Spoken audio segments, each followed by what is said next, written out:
बिथांमोना नुगासिनो दं सानफ्रोमबो मोनफ्रोमबो समस्थियाव बिटिसिनि मोनफ्रोमबो समस्थियावहाय रोजा रोजा सुबुंफ्रा जइन जाफैगासिनो दङ स्पेसियलि बिपिएफनि जोंनि मानगोनां हाग्रामा महिलारि सार दैदेननाय बिपिएफनि सोद्रोमाफ्रा रोजा रोजा एपिपिएलआव जइन जाफैगासिनो दङ दिनैबो बेयावहाय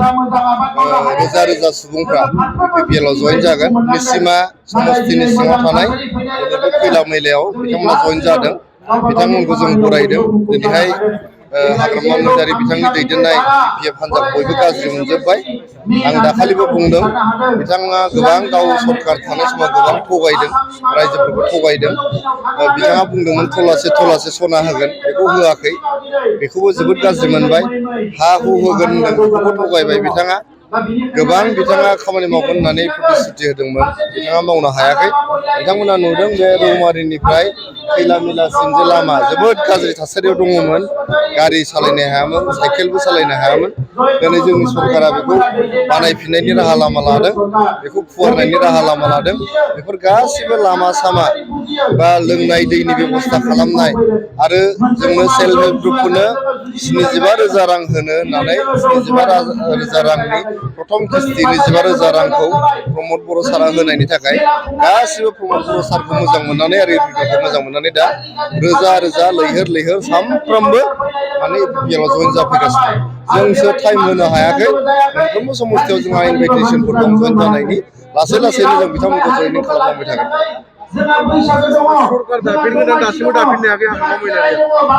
सरकारखौ बिथाङा दागासिनोआनो 2020 मायथाइनिफ्रायनो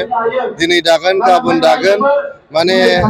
सानफ्रोमबो बिथाङा सरकार दानायनि सिमां नुयो नाथाय बे सानाव नुनाय सिमाङा सिमाङैनो जानानै थायो आरो बिथाङा बिदिनो सिमां नुलांबाय थाथों जोङो फैगोन 20-25 बोसोर बिपिएलआ सरकार दागोन आरो हाग्रामा महिलारिया सिमां नुयै नुयैनो बोरायलांगोन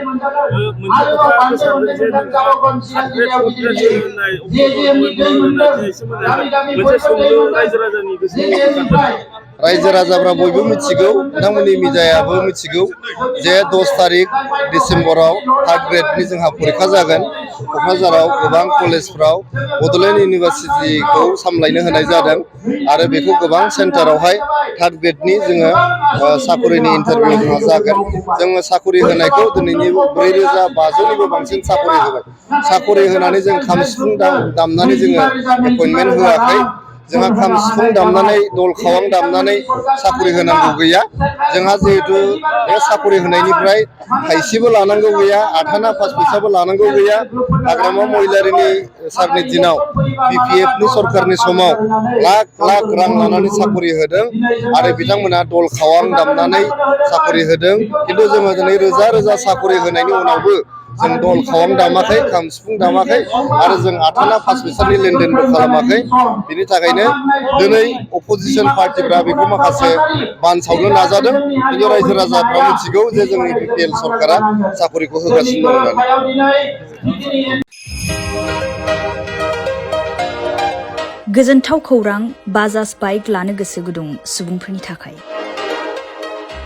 क'क्राझार नोगोराव थानाय दावहारु अट' एजेन्सिया फैगौ 16, 17, 18 आरो 19 नभेम्बरसिम दिवाली धामाका अफार्स आरो लोगोसे मेगा लन काम एक्सचेन्ज मेला होगासिनो दं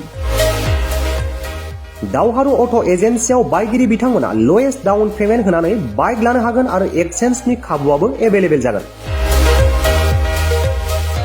नोंथांमोना क'क्राझार नोगोराव थानाय दावहारु अट' एजेन्सि श'रुमजों लोगोसे कारिगाव फेस्टिभ आउटलेट दतमा फेस्टिभ आउटलेट आरो भटगाव फेस्टिभ आउटलेट ब्रान्च श'रुमावबो होबाय थानाय दिवाली धामाका अफार्स आरो लोगोसे मेगा लन काम एक्सचेन्ज मेलायाव फैनानै नोंथांनि लुबैनाय बाजाजनि बाइकफोरखौ गोसोबादि लाफैनो हागोन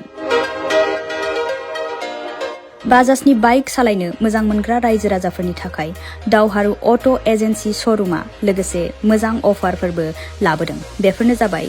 फ्री एसर्ट gift free seat cover 5 litre petrol free गंनै helmet free 12 times free washing coupon आरो बाइक बायगिरिफोरनो बाइकखौ मोजाङै साखोन सिखोन लाखिनो थाखाय 12 टाइम्स फ्री वाशिं कुपनबो हरनाय जागोन आबुङै मिथिना लाबावनो थाखाय 6000 399 187 8822018193 जानबुं नम्बराव खौरां लाहरनो हागोन।